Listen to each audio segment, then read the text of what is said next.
তিলোত্তমার ধর্ষণ ও খুনের ঘটনার বিচারের দাবিতে আন্দোলনের মঞ্চে যেমন তারা রয়েছেন, একই সঙ্গে সাধারণ মানুষের প্রতি একজন চিকিৎসকের যে দায়বদ্ধতা, সেই দায়বদ্ধতাও পালন করছেন জুনিয়র ডক্টরস ফ্রন্টের চিকিৎসকেরা। তারা এখানে আরজিকর মেডিকেল কলেজের জিএলটি যে অডিটোরিয়াম রয়েছে, সেখান থেকেই টেলিমেডিসিন পরিষেবা দিচ্ছেন মানুষজনকে। এখানে নেফ্রো, অর্থোপেডিক, মেডিসিন, ডার্মাটোলজি সহ বিভিন্ন বিভাগের চিকিৎসকেরা রয়েছেন, জুনিয়র চিকিৎসকেরা রয়েছেন। তারা সকাল থেকে একের পর এক রোগীর ফোন রিসিভ করছেন, তাদের সঙ্গে কথা বলছেন এবং তাদেরকে এই ধরনের যে প্রেসক্রিপশন, সেই প্রেসক্রিপশনে তাদের প্রেসক্রাইব করছেন চিকিৎসক হিসেবে। রোগীকে দেখার পর তার সিমটম বা তার উপসর্গ বা তার শারীরিক সমস্যার কথা জানার পর অভয়া ক্লিনিক নাম দেওয়া হয়েছে এই টেলিমেডিসিনের, এবং সেখানে ছাপাতেই লেখা আছে আরজি করের বিচার চাই, অপরাধ চক্রের বিনাশ চাই। এবং এই ধরনের প্রেসক্রিপশন, অর্থাৎ একদিকে তারা চিকিৎসক হিসেবেও কর্তব্য পালন করছেন, আবার তাদের যে সহকর্মীর সঙ্গে যে নারকীয় ঘটনা ঘটেছে তার বিচারের দাবিতেও তারা অবিচল, যতক্ষণ তারা জাস্টিস পাচ্ছেন।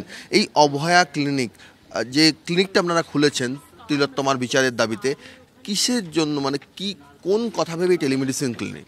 দেখুন, আমাদের তো ডাক্তার হিসেবে একটা দায়বদ্ধতা আছে, কিন্তু সেই জায়গায় দেখতে গিয়ে এবং আমাদের সাথে যে ঘটনা ঘটে গেছে আমাদের বোনের সাথে বা সহকর্মীর সাথে, সেই জায়গায় আমরা কেউ এখনও মানে নিরাপত্তার জায়গায় কোনোরকম কোনো সুনিশ্চিত কোনো আশ্বাস কোথাও থেকে কিছু পাইনি, বা বিচারের যে দাবি আমাদের, সেই বিচারের দাবি এখন হয়ে গেছে মানে কে পক্ষ কোন পক্ষ সেই সব।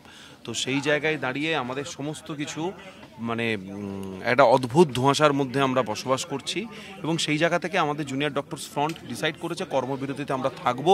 আমরা সমস্ত রকম ইমার্জেন্সি, নন ইমার্জেন্সি সার্ভিস বন্ধ রাখবো, কিন্তু তবুও বাইরে থেকে আমাদের কোথাও একটা মনে হয় ডাক্তার হিসেবে আমাদের যেটুকু মানে করা সম্ভব সেইটুকু আমরা করার চেষ্টা করছি আমাদের West Bengal junior doctors front থেকে।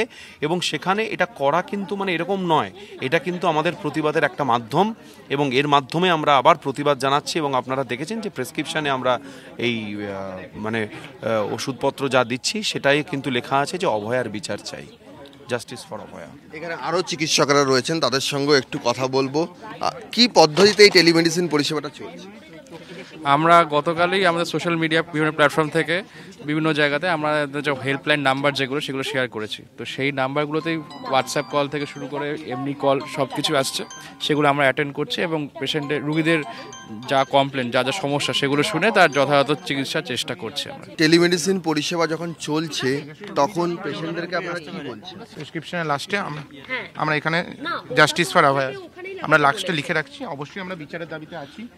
প্রেসক্রিপশনের এখানে জাস্টিস ফর অভয়া বা জাস্টিস ফর তিলোত্তমা লেখা রয়েছে। উই ওয়ান্ট জাস্টিসও লেখা আছে। আমাদের এটা চালু করার একটাই কারণ কি, যেটা মানে আমরা যেন এটাতে আরও রিচ করতে পারি। অনেক ফোন সুন্দরবন, অনেক ফোন পেরিফেরি থেকে আসছে, যেগুলোকে আমরা অ্যাটেন্ড করছি। প্রায় সকাল 9:30 থেকে শুরু হয়েছে, অলরেডি 200-250-এর উপরে আমরা ক্রস করে গেছি। আমরা বুঝতে পারছি এটা প্রথম দিন বলে এত ক্রস করতে, মানে এবার কন্টিনিউ যদি হয়, আমরা এটা কন্টিনিউ প্রোগ্রাম আমাদের মানে টিল যতদিন আমরা চালাতে, যতদিন চলবে এটা আমরা চালাবো, জাস্টিস পাচ্ছি ততক্ষণ আমরা এটা চালাবো। আর এটা আমাদের প্ল্যান হচ্ছে এভরিডে সকাল 10টা থেকে 2টো করব, কিন্তু আজ যেহেতু অনেক আগের থেকে ফোন আসছে, তো আমরা 9:30 থেকে শুরু করে দিয়েছি। টিল যতক্ষণ পেশেন্ট এন্ড হচ্ছে না ততক্ষণ আমরা এটা কন্টিনিউ করে যাব। এখানে একজন চিকিৎসক পেশেন্টের সঙ্গে কথা বলছেন, সেই ছবিটা দেখাতে বলবো। এখানে একজন চিকিৎসক পেশেন্টের সঙ্গে কথা বলছেন, ভিডিও কলও হচ্ছে। আপনারা ভিডিও কল অ্যাটেন্ড করছি আমরা প্রত্যেকটা কল, হোয়াটসঅ্যাপ কল, ভিডিও কলও অ্যাটেন্ড করছি, হোয়াটসঅ্যাপে মেসেজও রিপ্লাই করছি। সব কথা হয়ে যাওয়ার পরে আমরা একটা প্রেসক্রিপশানে ফটো তুলে ওনাদের পাঠিয়ে দিচ্ছি, তাহলে ডকুমেন্টেশনটা যেন থাকে। এটা আমাদের পুরো প্রসেস। তিলোত্তমার বিচারের দাবিতে সাধারণ মানুষ তারা যেভাবে পাশে দাঁড়িয়েছেন, সেই পাশে দাঁড়ানো যাতে কোনোভাবেই ভুল বার্তা না যায়, সেই বিষয়টি নিশ্চিত করার জন্য জাস্টিস ফর তিলোত্তমা প্রেসক্রিপশনে সে কথা লিখে বিচার চাইছেন জুনিয়র চিকিৎসকেরা। ক্যামেরায় সমরের সঙ্গে সৌরভ দত্ত, TV9 বাংলা, কলকাতা।